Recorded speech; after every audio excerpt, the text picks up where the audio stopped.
telecommunications has evolved, and it's pretty much a self-defining industry where they sort of evolve and do what they want, independent necessarily of the research and science that's evolving that may have some conflicts to technology being deployed. The reality of it is, for the last 20 or 30 years, we've known, and there's been a plethora of evidence in very well-structured science and research studies that there were direct correlated links between cancer and the cell phone we were using. When this baby hits 88 miles per hour, you're gonna see some serious shit. Well, that is the story of human progress. 1 inch at a time. I'm your host, Joe DiStefano, and you're listening to Stack. In today's episode, I meet again with Daniel DeBaun. Daniel was a guest on this podcast last year. It might have been around episode 40-something if I had to guess, but that is just a total guess. If you Google Stacked Daniel DeBaun, I'm sure it'll come up. But Daniel is the founder of DefenderShield. And of course, we'll link to his previous episode in the show notes, which are available at coach.io/110. Anyway, DefenderShield is an industry-leading anti-EMF and 5G protection company. I've used these guys' products for years. Their cell phone cases are awesome, and they block a lot of the radiation that your phone emits all the time as it is just sitting in your pocket. And their laptop heat shields are really where I entered their world because they protect your goods from the EMF while you're on planes and traveling. When you start to learn about how much radiation is being just emitted from the computer, the bottom of the computer, your lap is truly the last place in the world that you want your computer. But anyway, sort of ironic because it's called a laptop. But anyways, let's move on from that. I noticed Daniel and DefenderShield had recently launched a brand new technology that he calls Ultra Armor. So needless to say, I was interested. Ultra Armor blocks EMF radiation up to 90 gigahertz. And I know you just heard Doc from Back to the Future here in the intro. And if 90 gigahertz doesn't mean anything to you, it just means it's protecting you from a higher or greater frequency than any other shielding in the world, including the most recent high-band 5G waves that our physiologies have just never been really exposed to, especially so globally. And if you are listening to this show around the time of this release, hurry over to coach.io.com/110 and check out the show notes because we're kicking off a giveaway this week on two of my favorite DefenderShield products that are valued at, I don't know, somewhere around $300. They're some of the best products that they make, in my opinion, and some products that just about everybody would dig and get a ton of use out of. So do not miss that. And while you're there, you can, of course, find yourself some discount codes and things on all of their products that may not be included in the giveaway. And on today's show, Daniel and I, we take quite a few twists and turns, quite a journey overall. We chat a lot about some of the recent research in EMF science, some of the rising safety concerns that we should all be aware of, and of course, a lot of the simple things that we can do to reduce our exposure and why we might want to do that. We talk about the immune system, and some interesting things come up in terms of aha moments and connections between things that, if you are a subscriber of the show, that you've learned on previous episodes in completely different contexts. But today we learned how EMF could actually be related to some of that pain and immune dysfunction, etc., that we might be scratching our heads as to where this could be coming from because we're eating well, we're moving a lot. It could be the EMF, and Daniel's going to tell us all about that. Overall, this is another spectacular show with Daniel, who is always such a pleasure to chat with. It's just a very down-to-earth discussion, as it always is, and it's on a topic that a lot of people might think of as woo-woo, crazy, or a bit tinfoil hat at first. But you'll soon learn that, like it or not, our bodies are dealing with a new form of stress. And if we aren't careful or aware, we might be dramatically overexposing ourselves and our children, which we'll get into this. And we talked about this on the first show we did together, which we'll link to in the show notes over at coachjodi.com/110. And we explored a little bit more on this episode. But my concern, honestly, I'm 36 years old. The EMF in the world is rising. If I can turn the Wi-Fi off at night or something and that's going to help me, I'm going to do it. But I've got a 9-month-old kid, and babies and infants and young children are actually more sensitive to this technology and this radiation. And so if not for yourself, for your children, take a listen to this show, because nowadays, where our TVs talk to every other device in our house for our convenience, all that might be coming at a far greater cost. So you just want to know a lot of the information that we're about to share with you in a calm, lighthearted conversation that you're going to really enjoy and dig, and probably quickly run and unplug your Wi-Fi router. But anyway, let's get into this. And just before we dive in, there's one other thing I wanted to tell you guys about, and that is the one mineral that you should also be a little bit more worried about not getting enough of, because it's the body's master mineral. It powers over 300 critical reactions in the body, including detoxification from EMF and radiation exposure. It's a product that I take a ton of whenever I'm on an airplane, because the amount of radiation we're exposed to during our flights are actually probably the highest that we're experiencing at any time. But it's also involved in fat metabolism, energy production, and digestion. And this mineral is a little thing called magnesium. And there are two big problems when it comes to magnesium.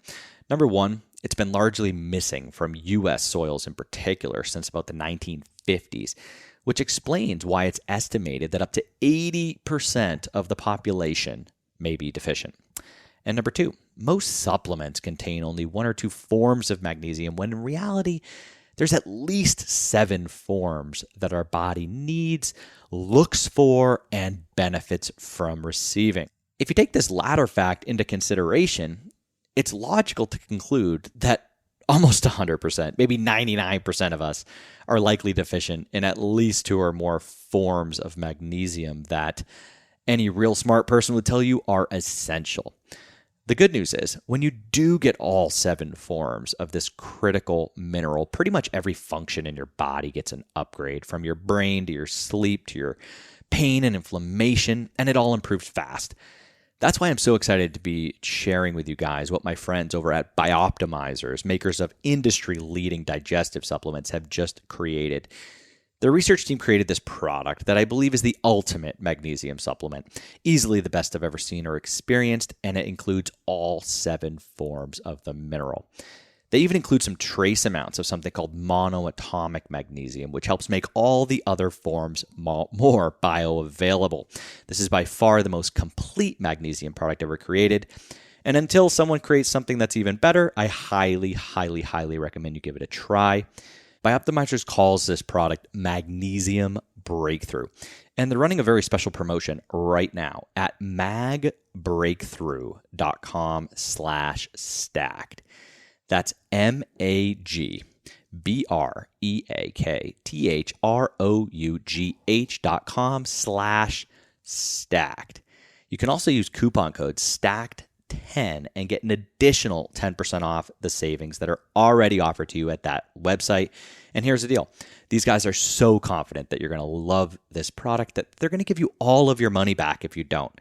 With one simple action, you can reverse magnesium deficiency in all its forms and upgrade the performance of your body, including how you look and how you feel in every possible way. But make sure to go through that exact website, magbreakthrough.com/stacked, because it's the only place you're going to get access to the amazing discounts. All right, guys, now let's dive into this episode with Daniel DeBaun.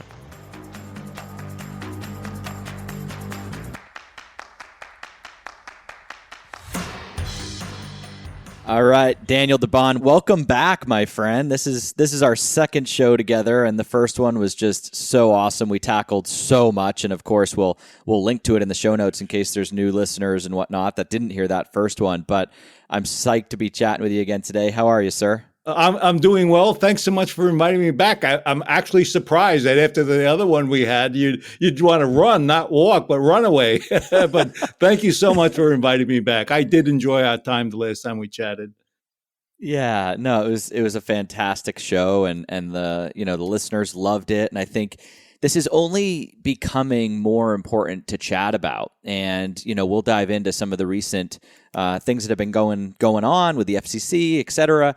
But just in general, I think now, we moved back to the States. Last time we spoke, I was in Europe with a pregnant wife, and now we're back in the States. Yeah, now we're back in the States with a 9-month-old, and I am noticing things more, and I think there's that like reticular activator, right? Where like you buy a blue Toyota, and all of a sudden you see blue Toyotas everywhere. Right. And I think maybe it's a little bit of that, and maybe there's just more of them. But as I drive around, we're in Austin, Texas right now. I'm noticing the towers just everywhere seemingly. Yep. And with a now a 9-month-old, it's just on my mind all the time in terms of how are we going to mitigate, how are we going to keep him safe, because a lot of times the research just doesn't exist, as we kind of chatted about in the last show. So what can you tell me, Dan, just about the sort of state of the union in terms of our sort of radioactive exposure on a daily basis? So Joe, I think you're right that there's been more concern about our health as it relates to the environment we're living in relative to electromagnetic radiation, the stuff from our cell phones, our laptops, our tablets.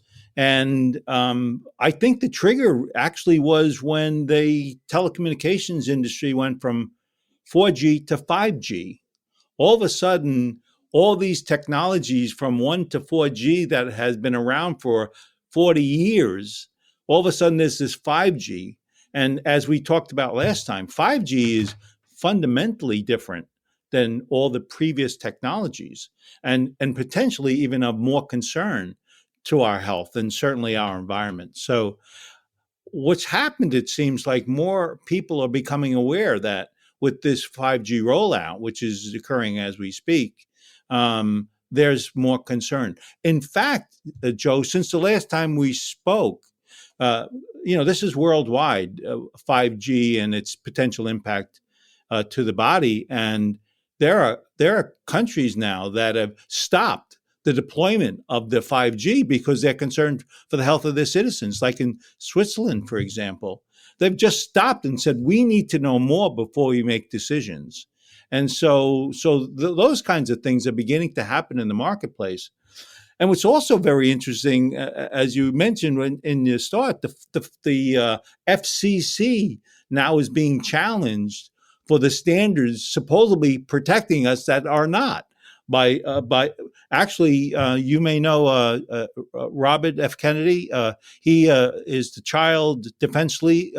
Yeah. He's been very much into the inoculation and the problems with children and trying to defend a space for years and years and years.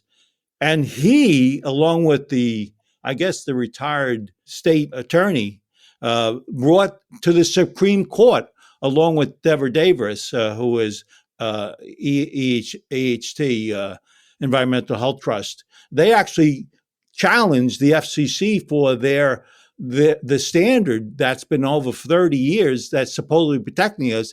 And there's literally no one in the FCC who knows about what the environmental impact or the biological impacts to the body from this kind of stuff. And so those are new kinds of things that are happening that from the last time we chatted. And but I know we have so much more to talk about. So we can talk about these things or wherever else you like to go, Joe.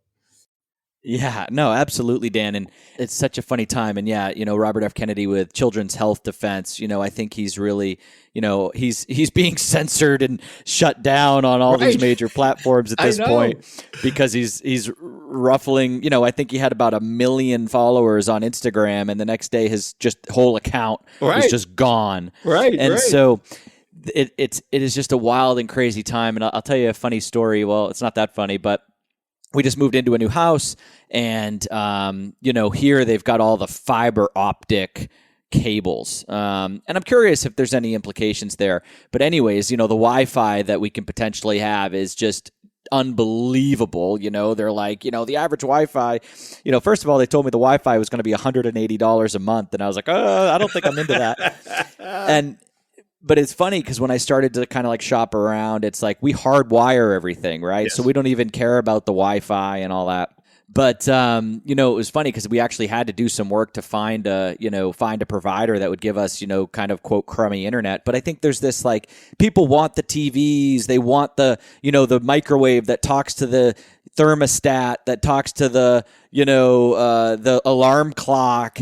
And it's just creating this like, sometimes the consumers are their own worst enemy. And I'll tack on just two things. The first one is this development we're in. It's a brand new kind of subdivision. They're dropping these towers, huge 5G towers. We're fortunately, we're about 600 meters from the nearest one, which is not ideal. But some of these houses, I kid you not, they're like sitting at the bottom of these towers. Is there anything you can tell me about distance? Yes. Relating to these towers? Because it seems insane that they seem to be able to just drop them in the middle of a neighborhood. Yeah. So let's talk about the towers for the traditional kind of services. Those towers have been around for a long time. The services have been around a long time. And we know through some research worldwide, by the way, that if you're within 1,000 feet of a tower, you're 3 times more likely to have cancer. So is this a debate? No. In some places, some people think it's completely safe, while research shows that there is increased levels of cancer rates for the people within 1,000 feet of that. And that's been confirmed with several different studies, by the way, worldwide. So it is not a good thing to have these things. But as you and I spoke last time about 5G, those large towers around you are like, we know that the concerns or the dangers with these kinds of things because we have seen these for years and years and years.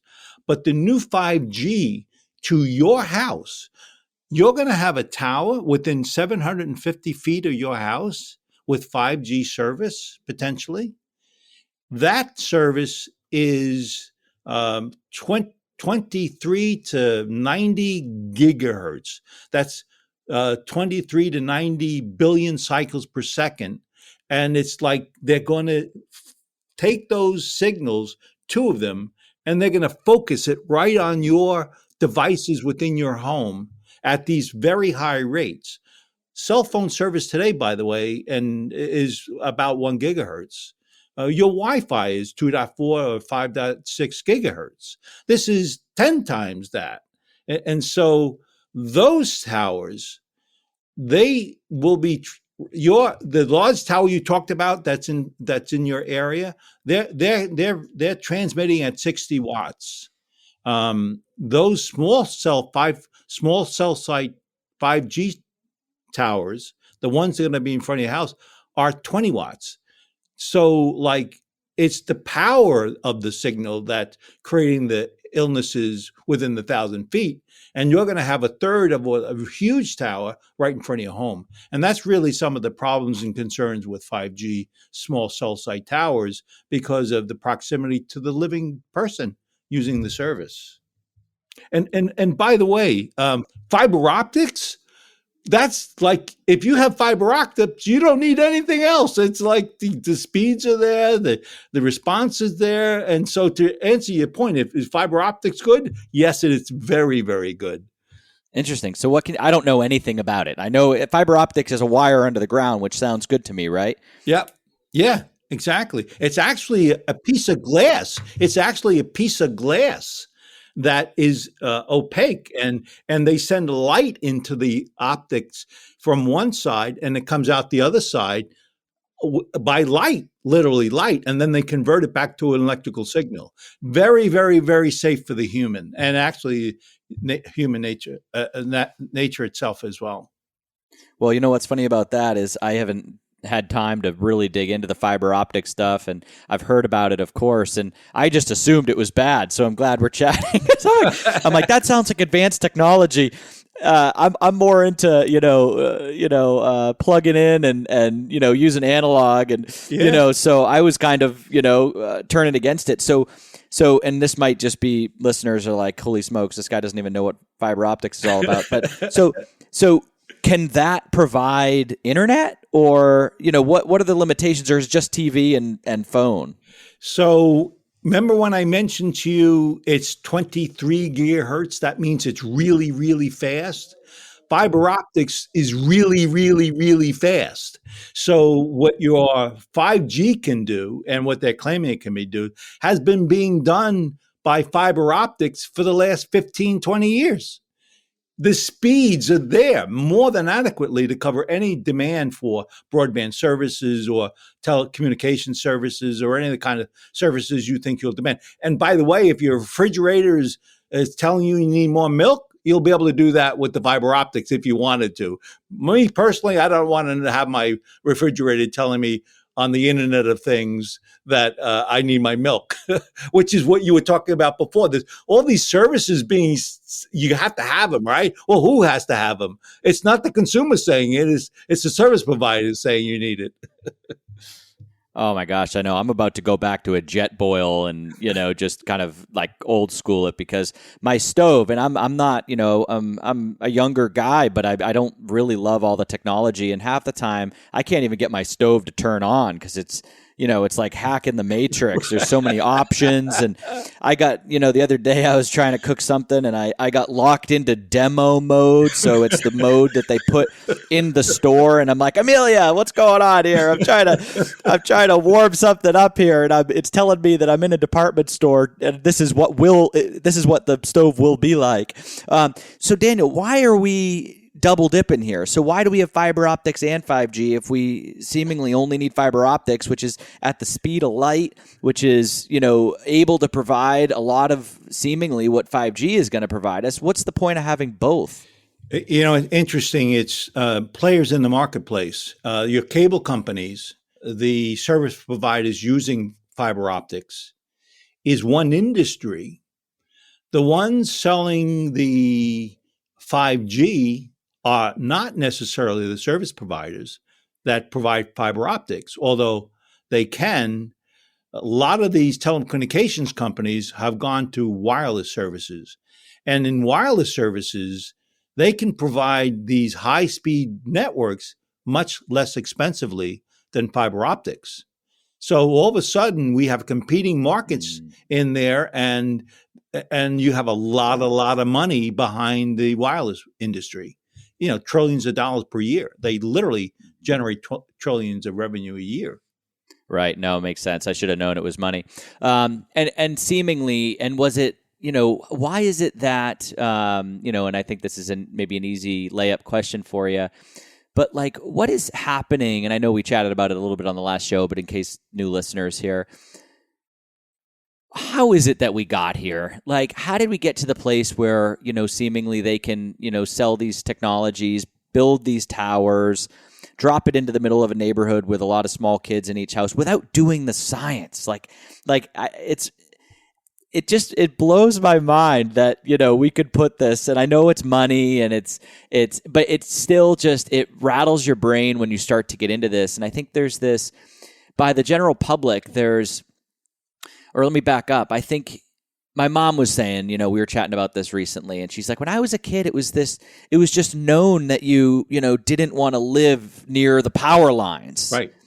Like there was just a knowing that like it probably wasn't a great idea to live near the power lines.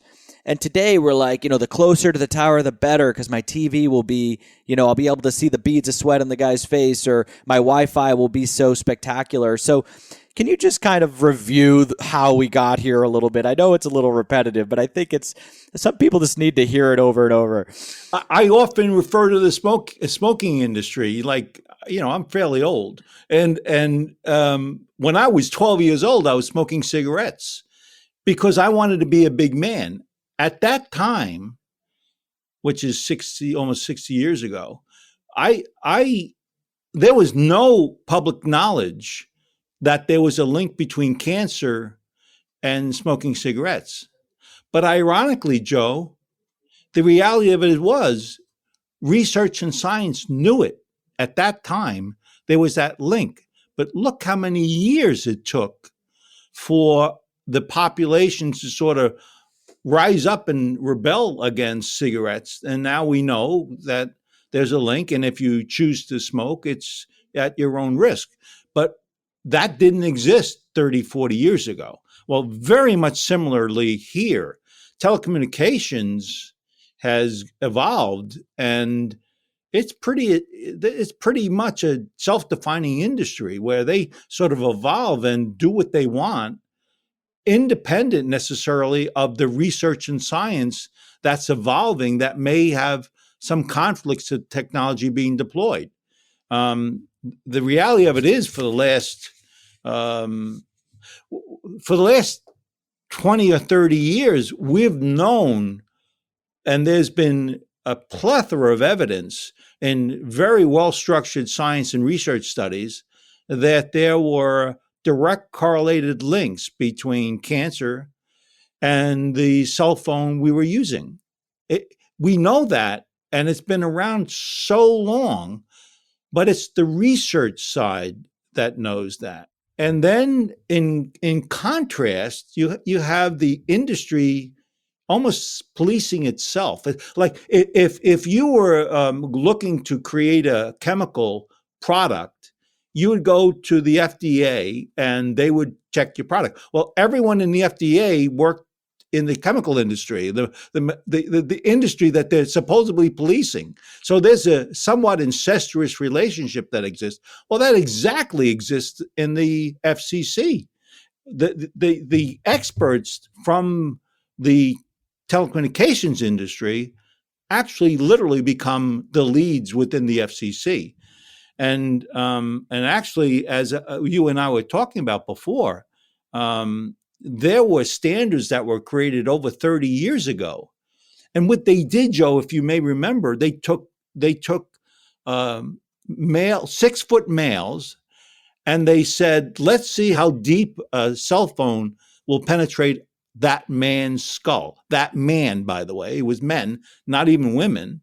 And they said, look, if we keep the strength of the signal 1.6 watts per kilogram, that signal will only be able to penetrate 1 inch or so into the male skull. And then they made that standard and said, when it does penetrate, we'll make sure that 1.6 watts is what creates the thermal impact.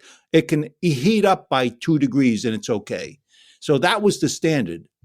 Joe, they never considered biological impacts. And the brain and the impact to the breasts and the impact to the sperm and all those kinds of things we talk about today were never considered. And by the way, Joe, 6-foot male population represents 3% of the population today. And the use is now far different than the Army had 30 some odd years ago. So fortunately, Robert F. Kennedy and Deborah Davis from the Environmental Health Trust, they brought suit against the FCC and said, look at all this data. There's so much data that says it's a problem, yet you only, and it's all biological impacts to the body, and all you're worried about is it going to heat up the cells? Who gives a shit if it heat up the cells? You know, it's the damage to the cell itself by the biological impact. And as I said, the judge basically listening to the FCC and then listening to the attorneys for Robert Kennedy, he said, tell me why I shouldn't rule against you, because you're not showing evidence to this court that shows you're protecting the human using the cell phone. And it's literally, that's what they were concerned about. There's a responsibility to make sure they protect the human and the environment. Neither one of those were substantiated in facts within the FCC most recent ruling. And fortunately, that kind of stuff is coming to light. along with the understanding of a broader market, understanding the potential impacts to you. And by the way, I'm not worried about you, Joe. I'm worried about your child. Like your child's using it every day, starting at 5 years old. You started at 10 years old. I didn't start it until I was halfway through my life. So as you get older, having these chronic exposures, after 10 years, you're 3 times more likely to get cancer. It's a fact. And yet, no one really knows the concerns. Right. No, it makes sense. And I think we just have to hope and pray that as these suits are coming to light with RFK or whoever, like you mentioned, the guy that used to be the head of telecom is now the head of the police for the telecom industry. And Right. you just got to hope that, because we've seen mountains of evidence brought to courts and they just, act like it's, frivolous or something. And it's like, that's actually, kind of an important thing. And I think where we're kind of headed, and I think this is, in terms of this, maybe this division that we're seeing, and obviously it's complex and I don't want to be like a conspiracy nut, but I think there's like, if I was to say like, the industry that's, obviously got a lot to gain and, whether it's pharma, telecom, big tech or whatever, it seems that group just wants to portray this extremely utilitarian definition of humanity, right? So in other words, it just heats it up a little bit. It doesn't do anything. But then on the other side, you have people that maybe they're a little bit more spiritual, a little bit more kind of open. And like, if this doesn't affect our biology, because these telecom folks are saying like it only heats it up a degree or something, there's no negative effect. But then you have these facts like the fact that a hug or being congratulated or, being pat on the back or, being kissed on the cheek increases dopamine, serotonin, right. All of these neurotransmitters.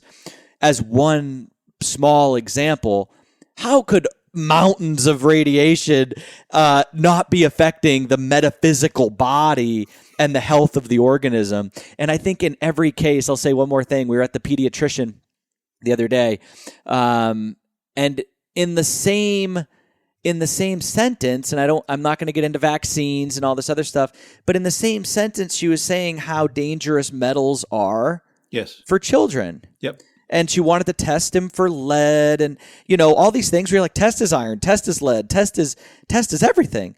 But in the same appointment, she asked if we wanted like the standard vaccinations at 9 months. And I'm like, don't those consume some of the metals that we were just testing for and talking about? Right. So it kind of like makes my mind go a little bit nutso. But what do you think about this, like, this theory that there's just this, half the people are looking at the body as 1 + 1 is 2, food is required to produce energy. And the other half is like, no, 1 + 1 is 100. When you factor in the implications, the effects, this living food, this fresh food is going to create a completely different physiology. And so it just seems like the people that are pushing telecom are also pushing fake meat, also pushing, pharmaceutical drugs. And it seems to be the division. And somehow politics are also divided by the same line. But what do you think about that? Yeah, it's really true, Joe. In the telecom space, for example, as you may recall, I worked in Bell Labs, and we were developing technologies. I never worried about what would happen to the flower next to the electronics or the person next to the electronics. I only worried about the electronics interfering with other electronics. So like it was not, I wasn't an evil person. I was just an engineer doing a job that I was asked to do. And it's sort of like that, like dumb stupidity about what we do that sometimes gets us into real trouble. And so in the case of institutions influencing the marketplace, it's happened since the dawn of man. But you should be careful because it's it is a pattern in all industries. And it's a pattern that does impact you. Like, for example, we were talking, you mentioned something about vaccines and the metals in vaccines. Do you know that there's a concentration of metals in the center of the chest, typically for electric hypersensitive? What happens is the body's like being bombarded. The cells themselves, they call it CDR, cell danger response. It goes in, it's trying to protect the body. And when it does that, where those metals would be flushed, they're not flushed anymore, not as efficient, and they coagulate or they center in the center of the chest. So like when the first thing you look for with electric hypersensitive, people who have really terrible responses to exposures, they look for a density of the metals in the center of the chest. And that's one example of many where, being blind to the environment we live in can be fairly dangerous for us. I mean, that is mind-blowing. And I've had this suspicion as well. And it started when my good friend Ben was educating me one night on mattresses. And how, if you're sleeping on a spring mattress, it's like, at this point, this day and age, you're sleeping on a massive antenna, right? Right, exactly. Exactly. So, and that was always like an electrifying, no pun intended, kind of vision for me. And, I've talked a lot on this show with awesome guests like Dr. Chris Shade, who's just so big on detox and heavy metal detox and getting those metals out of your system. Yep. And I've had that, hypothesis, and I've said it kind of in coaching calls and things, like it would make sense that if you don't want to sleep on a mattress with metal springs, then you also in this day and age should be even more concerned with metals in your system, because you might be attracting some of these frequencies. And the last thing I'll say that's super interesting about the center of the chest is Dr. Perry Nicholson, who I had a great conversation with, was chatting about how the center of the chest is a big lymphatic site. So for the immune system. Yeah. Well, and how, go take the ball. When you're exposed to electromagnetic radiation from your cell phone, your immune system's suppressed. In real time, your immune system's suppressed, and there's certain mechanical things that are occurring. And so, like you were talking about, the health of the body with food and other things like that, it becomes so important. In fact, here's a fact what you should know. There is a persistent elevated bacteria in the gut, in the biome of the gut, that is higher for electric hypersensitive than those who are not hypersensitive. So it's dangerous exposures, and we don't know the mechanics of why that's true, but it is a biological fact that it appears that your biome, because of the exposures, is being affected, and one of the results is an elevated, concerning elevation of one particular virus that is more dangerous than others. So we know these things are happening to our bodies, and these metrics we're learning every day about. But we do see, because of the metals, because of the suppression of the immune, that your body's responding, and some cases is as not as good as you'd like. It's in a negative way. Right. No, it's insane. And again, when you think about the pandemic and our chosen, path here is to throw everyone on the couch, give them some couple bags of chips and have them sit next to the router watching Netflix. And, it's just sit on the cell phone. And it's just the worst thing in the world for the gut. Exactly. But I would be so curious with that bacteria. I'd be curious, and this is kind of going into just kind of the evolutionary, as I understand some of the issues with 5G, and I think we might have chatted about it on the last show, but there's this tendency for the human body to try to adapt and fit in with the environment, right? So in other words, the Schumann Resonance, right? The resonance of the Earth is, 7.8 hertz or whatever it is. You'd be the guy to ask. Our body, as you're walking around on this planet, is trying to connect with the force, whatever's being emitted from the planet. And as I understand, some of the dangers of these 5Gs and things is when there's this alternative frequency, your body starts to try to adapt to that harmful frequency because it kind of overpowers maybe some of the frequencies that would be more natural to our health and from the planet. And I wonder if that bacteria in the gut is a bacteria that is here to fight the electromagnetic radiation, or if it's some kind of Darwinian adaptation that's somehow helping the body in the long term, right? So whenever there's a change to the environment, animals start to adapt, right? And I wonder, that would be my question on the bacteria. I don't know. Does that make any sense? Great question. So let's talk about the Earth frequency. It's a DC up to 12 hertz. The body's had a long, long time to figure out how to deal with it. And it does it really, really well.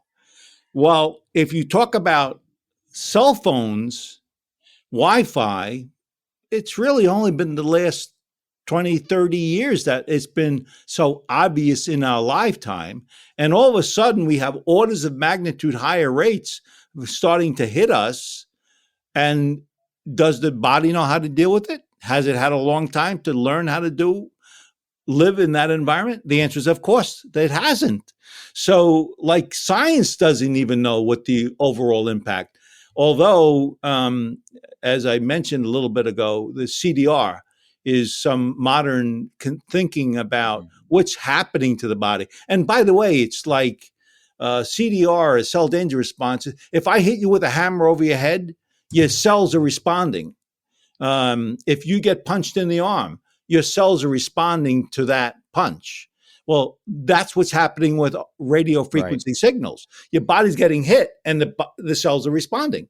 And they typically do react by stopping what they're doing, changing what they're doing. And all of a sudden, all these symptoms we see, including up to cancers, are an evolution of the cell that we've not seen before, and we're just only beginning to understand.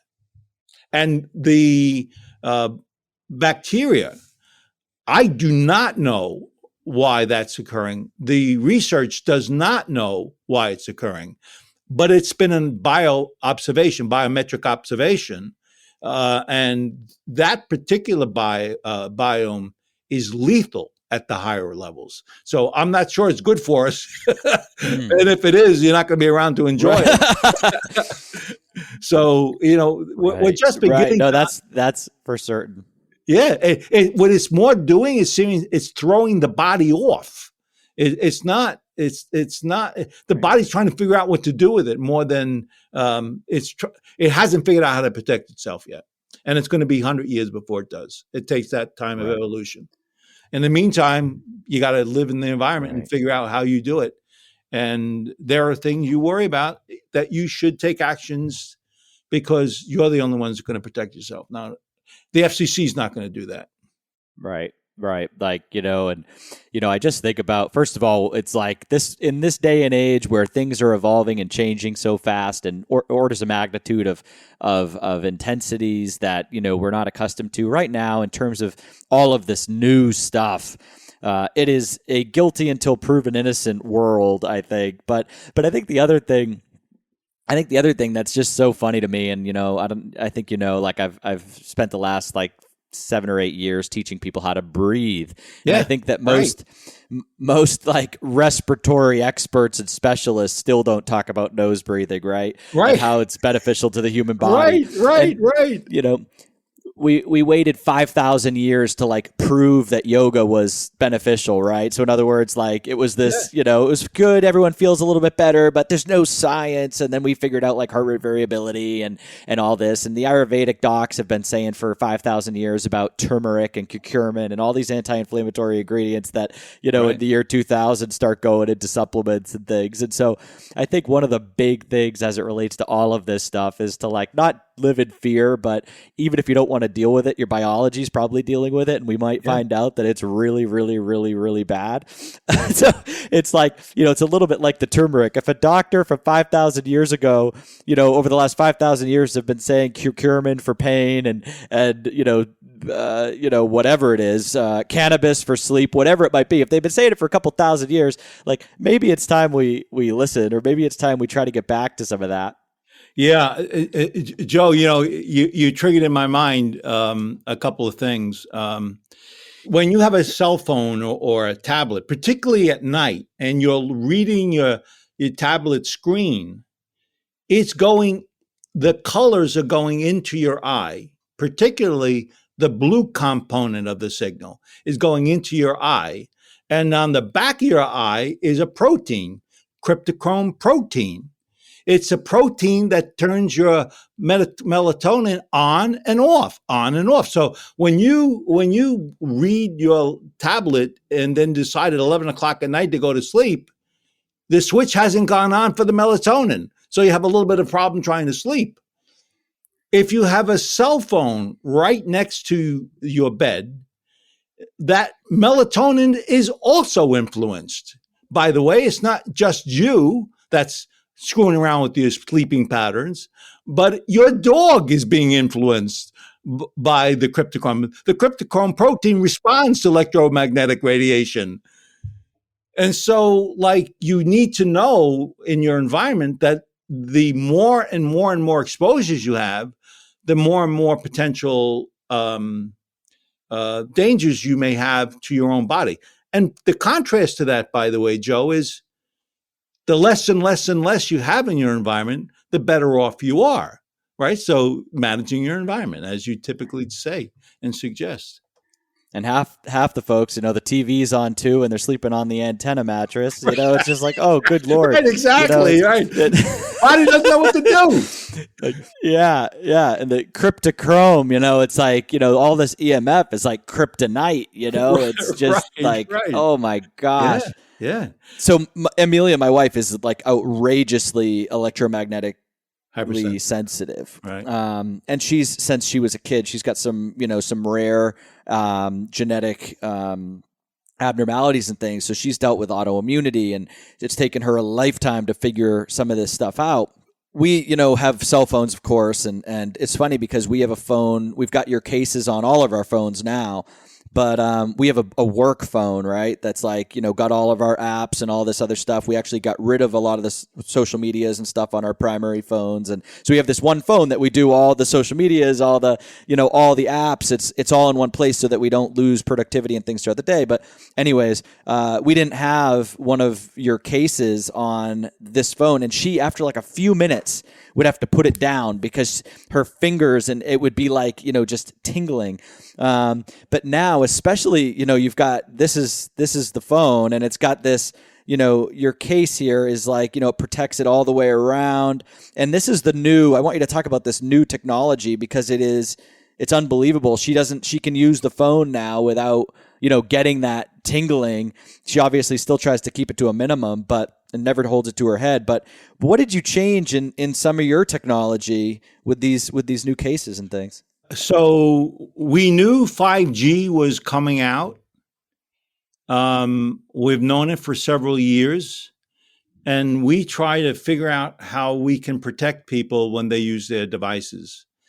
And what's interesting about this new 5G space is it's really, really, really new. This 23 gigahertz signal, this 90 gigahertz signal has not existed in the past. So we had to try to figure out how we could upgrade our technology, working through various partners we have, to create a shielding material that could actually protect the user of a device. And we have very recently introduced our next generation shielding technology. Maybe you've heard of it, Joe. The Ultra Armor. The Ultra Armor, right? And I'm telling you, it does not exist anywhere. We were very, very fortunate to be working with a team of experts to really try to tackle this challenge. We couldn't even get test equipment to check the equipment, the technology, because the test equipment wouldn't go high enough. So we really did have a challenge on our hands with the Ultra Armor.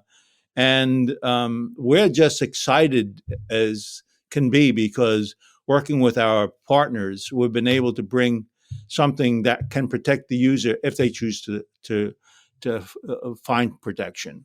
And so we're trying to introduce it in all of our product lines now. And so we're one step ahead of the marketplace in the sense that we bring the protection people need as you begin unfolding the technology around you and your family. Yeah, 100%. And, I've got the heat shield as well. And, generally I try to keep my, computer on the desk. But of course, it ends up sometimes I get on the couch and, use the laptop. And, you've also got the stable kind of platform for computers. Yep. Daniel, so what is Ultra Armor? Like, what's inside the protective case? What's inside the platform, or the I don't know what to call it, for the laptop that you put underneath your laptop if it's on your lap? Defender pad. Yeah. What is inside the Ultra Armor that finally, like you said, after years of evolution and innovation, you kind of created this thing just in time for 5G. So what is actually going on, inside the protection? We alloys, metals, alloys, we know what their properties are as it relates to electromagnetic radiation exposure. Nickel, we know, has been a good shield for years and years for lower frequency stuff. Higher is silver is a good thing. Copper. So you look for finding a combination of a bunch of alloy metals that at the end of the day can shield your spectrum that you're exposed to. And we've been able to find ways of fabricating layers of material into these new shields we have.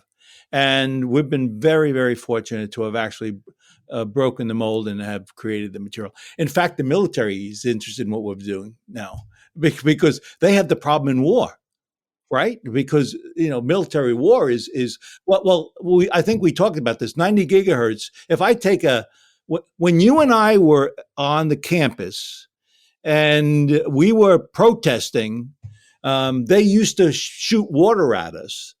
Now they have this gun that makes no noise and shoots a 90 gigahertz signal. So ground control, Army warfare uses a 90 gigahertz high amplitude signal to disable the person or the enemy, right? So what does it do? It actually goes and it connects to your helical sweat glands. They're like little antenna at 90 gigahertz. So when you and I were shot with that, we ran because we're getting really, really hot. There was a resonance at 90 gigahertz, and that's why we're running, because we're burning up. So like these technologies that are evolving are changing the way our own bodies. And by the way, I know that at 90 gigahertz because it's been around for a while, but we don't know about the up to almost a terahertz is in the next 5 and 6G evolution. So we have no idea what the impact of those kinds of technologies are going to be on our body.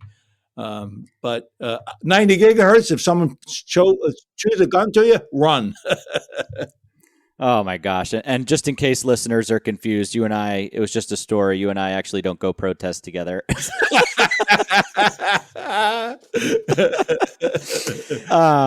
No, oh my gosh, it's just crazy, right? So the fact that 90 hertz is gonna break up a riot or something, but we can sit inside the 5G all day. Don't worry about it. Your kids are fine.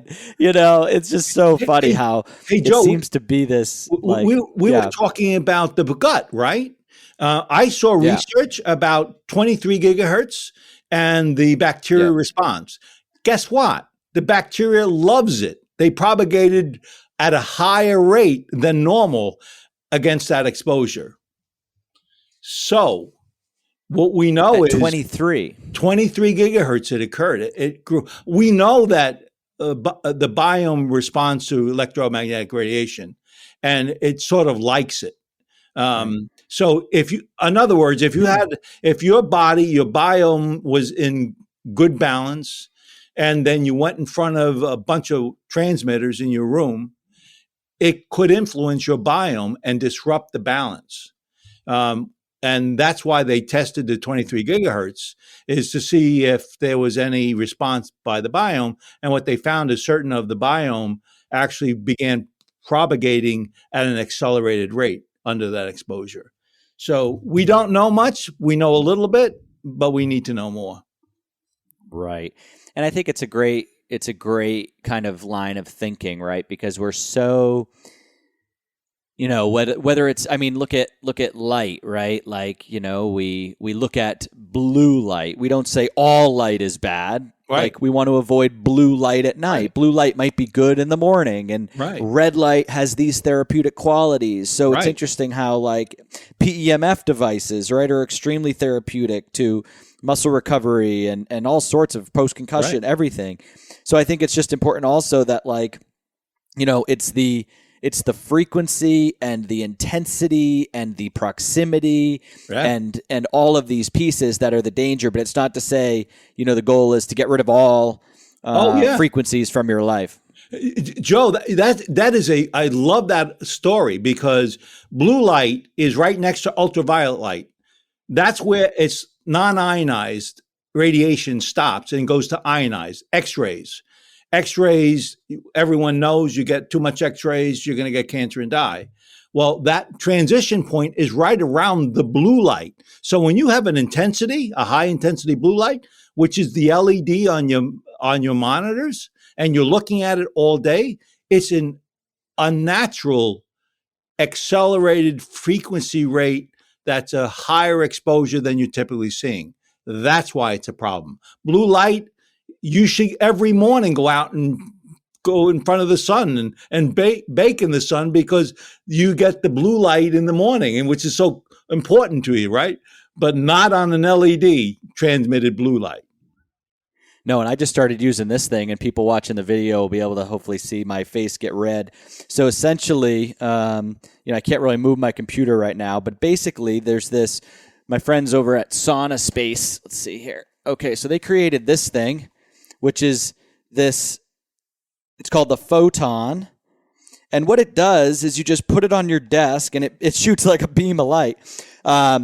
I put it on my desk, and generally not when I'm on podcasts, but it balances. So in other words, you're getting incandescent red spectrum. Right. And while you're on your computer, so your eyes are actually a little bit more able, theoretically, to filter some of the damage. And for sure, I've also got the blue light blockers and everything else, but it seems to allow me to sit here for longer. Not that that's really the goal, right? I should just get up from time to time. But in terms of just the digital eye strain or just how you feel, the red seems to be therapeutic, mind and body. And it's a different way to kind of tackle the blue blocking glasses, I guess, when you're on your computer. That's been around for years and years and years. And it is known to be a benefit to the body. And so I'm glad you're doing it, because it is known. It's also used in when they're treating patients who have problems with certain mental concerns. And not that you do, Joe, but it's used for a lot of reasons. So it's a good thing. But the red is good. The blue is not under those conditions. And you really got to be careful of that. I was talking with a physician one day, and he was telling me how this person in his office, a colleague, was getting these splitting headaches, and she began getting dry eye. She had dry eye for like 5 years. And I said, well, what do you think the reason why she has dry eye? And well, I don't know. We don't really know. I said, I'm going to send you a pair of blue blocking glasses. Her job was sitting in front of a screen all day, right? So I sent the glasses. Her dry eye disappeared within 2 hours. It was like all those years she was being bombarded, and it is a known symptom that you actually have a body response. Your eyes body respond to the blue component, and it gets dry. So the fix wasn't putting drops in your thing. The fix was fix the blue component. And sometimes you can change it on the monitor itself, or you get blue glasses to cover yourself. Yeah, no, absolutely. And, apps like Flux is a cool Yeah, one for right. night that at like Yeah. 7 p.m. automatically adds the red. And speaking of our senses, I wanted to kind of also just mention you guys just launched some over-ear headphones that are pretty spectacular. I've been doing a lot of hyperbaric oxygen treatments just because I'm trying to maximize my brain health. I had a lot of concussions as a kid, and Wow. brain health is a big deal for me. And now I'm 36, and I'm like, all right, well, I got to really start like investing some resource, time, and energy into like maximizing my brain health. Because, I've been talking a lot, I've got some podcasts with some NFL guys coming up, and, those conversations, it always comes up. And people that have a lot of head injuries, it's mitigating a lot of these stressors is just an important piece of it. And what I do when I'm in the hyperbaric is I put on like noise canceling headphones, which, I do plug them in. They have the Bluetooth option.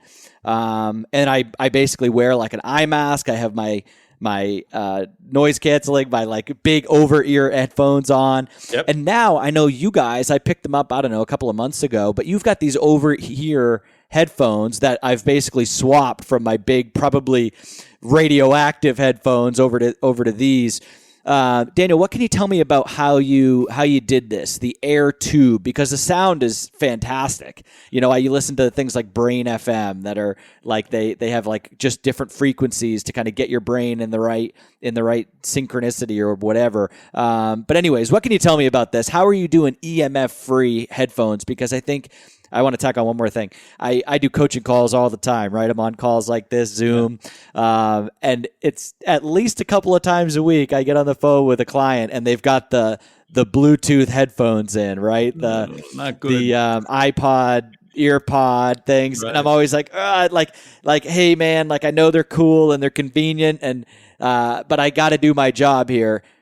Get out of those headphones. Right. So EMF free, with the amount of time I spend in headphones, EMF free, knowing I'm doing all that I can is an important kind of element to this whole journey, right? Like you said, it's like if you fall asleep with the TV, the cell phone, the other device, you're on the satellite dish mattress. It's just, where can you cut? Maybe you can't get a new mattress right now, but you can turn the TV off. You can turn the cell phone off. And I think everyone is spending so much damn time in headphones right now that I think EMF radiation-free headphones are something to talk about. And you've got the earbuds, but the over-ears are just unbelievable. What can you tell me here, Daniel?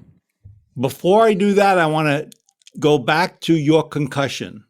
When you are concussed, your blood-brain barrier is down. In other words, the natural defense protecting the out from the in is down. So your brain itself is more susceptible to a clear path from an external RF signal into the brain. So that is fairly serious. And by the way, when you're electric hypersensitive, most people typically have that kind of condition, a blood-brain barrier condition created by a Cushing-like symptoms. Most people, especially in sports, you're right, they got to be very careful because it goes far beyond just the concussion itself that is of concern. It's the implications of the other things it can be exposed to. So let me go back to the earphones. I was for years, I wanted to try to create the best sounding earphones that were safe. I wanted to take all of the electronics away from the susceptible head. And I was able to do the earphones after some time because they were small speakers, they were small parts, and I wanted high fidelity. So my goal was to take an electronic signal, convert it with a speaker, a tiny speaker, and use a air tube. It's an acoustical coupling to the ear. And I was able to do that pretty readily years ago. And then we had so many people who had problems with technologies around their head, even the littlest devices were bothering them. I decided, let's try to figure out if we can make it bigger. And so, Joe, it's taken over a year to create the high fidelity, high sounding the product that you want to listen to music with. But interestingly, it's also making you safe because we took the electronics away from the most sensitive parts of the body. So you can hear and you'll live forever. Yeah. Well, let's hope so. That's a guarantee on the box, right? Right.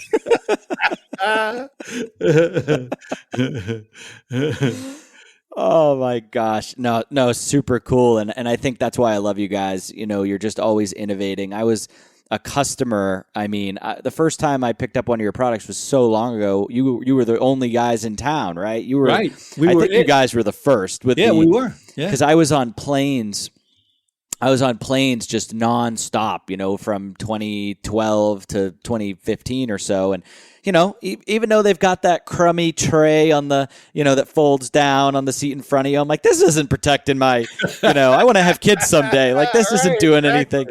So, So I remember, and I've watched you guys, and now I know you're doing even more, and I think that you've got some things for babies and all sorts of stuff in the works, and it's super cool. So thank you for your kind of commitment and innovation and all the things that you're doing, and never resting on your laurels. You're always improving the product. And we went after one part of the market, and it always bothered me about pregnant women.